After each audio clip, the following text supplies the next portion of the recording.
Meena aunty बहुत ही सख्त और झगड़ालू किस्म की औरत थी।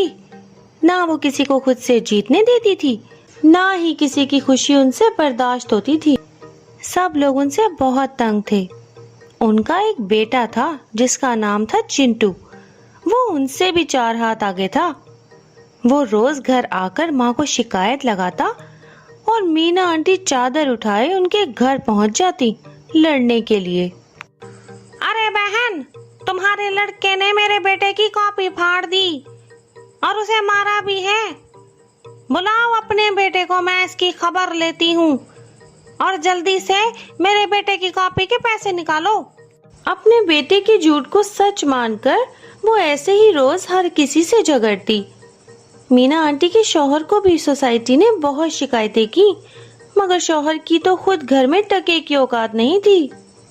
अरे बेगम, तुम्हें कहा भी है कि किसी के मामले में टांग मत अड़ाया करो। अपने बेटे पर भी जरा नजर डालो। उसकी बदतमीजी दिन ब दिन बढ़ती जा रही है। उसकी हरकतें तो तुम्हें पता ही हैं। तुम्हारी हिम्मत कैसे हुई मेरे बेटे के बारे में ऐसी बात कहने की? तुम्हें तो अपनी औलाद का साथ देना चाहिए। और खबरदार, तुमने मुझे कुछ कहा, आ जाते हो लोगों की बातें सुनकर मुझे सुनाने के लिए। उन्हीं दिनों सोसाइटी में इलेक्शंस हो रहे थे। उसमें ऐसी औरतें चुनी जा रही थी जो कि सोसाइटी के वेलफेयर के लिए काम करें और लोगों की मदद करें। मीना आंटी ने भी अपना नाम लिखवा दिया, मगर उन्हें एक भी वोट न मिला। इस बात से वो बहुत चिढ़ गईं और उनकी पड़ोसन टीना जीत गई। टीना और उसका बेटा बबलू अपने अच्छे इखलाक की वजह से बहुत मशहूर थे। बबलू चिंटू की ही क्लास में पढ़ता था। मीना गुस्से से कहती है, ऐसा क्या है साथ वाली टीना में जो वो जीत गई और मैं हार गई? लोगों को तो अक्ल ही नहीं कि कौन स्मार्ट है और कौन बेवकूफ। मैं तो हार गई, मगर अपने बेटे को नहीं हारने दूंगी। क्योंकि कुछ दिनों बाद सोसाइटी में स्पोर्ट्स वीक होने वाला था और जीतने वाले को 50,000 का इनाम मिलना था। हर साल टीना का बेटा ही ये इनाम जीतता था। जब लोग टीना को मुबारकबाद दे रहे थे तो मीना कहती है, पता नहीं लोगों पे तुमने क्या जादू किया है कि तुम जीत गई। हालांकि मुझसे अच्छा और अमीर इस सोसाइटी में शायद ही कोई हो। खैर, मैं तो हार गई, मगर इस बार मेरा बेटा ही स्पोर्ट्स में जीतेगा, देख लेना। सब लोग मीना को अजीब नजरों से देखते हैं और मुंह बनाकर चले जाते हैं। ये सब देखकर मीना का शौहर कहता है, अरे बेगम, यहाँ तमाशा बंद करो और घर चलो। जहाँ जाती हो बेइज्जत करवाती हो। अपने शौहर की बात सुनकर मीना गुस्से में कहती है, तुम चुप करो जी।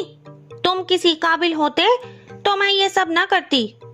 इन दोनों को यूं लड़ता झगड़ता देखकर टीना कहती है, हाँ हाँ मीना बहन, क्यों नहीं। अगर चिंटू जीतेगा तो मुझे बहुत खुशी होगी, बल्कि हम सबको खुशी होगी।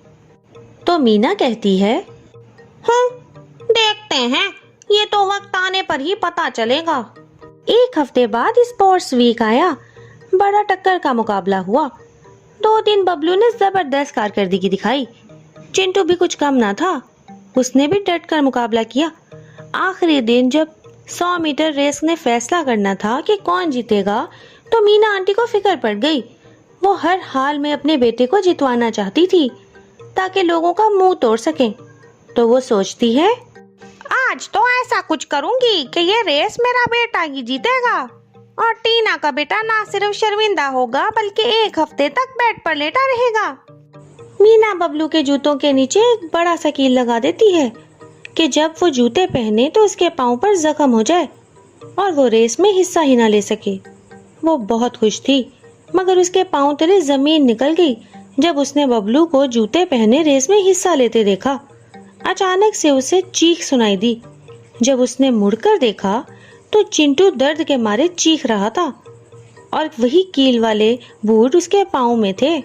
मीना ने गलती से बबलू की जगह चिंटू के जूतों में वो कील गाड़ दिया था। चिंटू जोर जोर से चिल्ला रहा था, मेरा पाँव, हाय मेरा पाँव, मुझे बहुत दर्द हो रहा है, अब मैं भागूंगा कैसे। मीना दौड़कर उसके पास जाती है और घबराहट में कहती है, उफ खुदाया, ये क्या हो गया? मैंने तो बबलू के जूतों में कील गाड़ा था, ये तो मेरे ही बेटे ने पहन लिए। अब कैसे वो रेस जीतेगा? हाय हाय। ये सुनकर सब लोग हैरान रह जाते हैं और गुस्से से मीना आंटी की तरफ देखते हैं, मगर टीना सबको रोक देती है और फिर रेस शुरू होती है। बबलू रेस जीत जाता है। तभी टीना आकर मीना को कहती है, मीना बहन, चिंटू बबलू के मुकाबले में खेल रहा था। हो सकता था कि आज चिंटू रेस जीत जाता अगर तुम बदला लेने की खातिर ये काम न करती। ये सुनकर मीना बहुत शर्मिंदा होती है और सबके सामने माफी मांगती है और कहती है, टीना बहन, अब मैं समझ गई हूँ कि मेहनत और लगन से जो चीज मिलती है वो जलन और हसद से नहीं मिलती। मीना की शर्मिंदगी को देखकर सबने मीना आंटी को माफ कर दिया और अब मीना आंटी सब लोगों की मदद करती है और अच्छे अखलाक की मालिक है।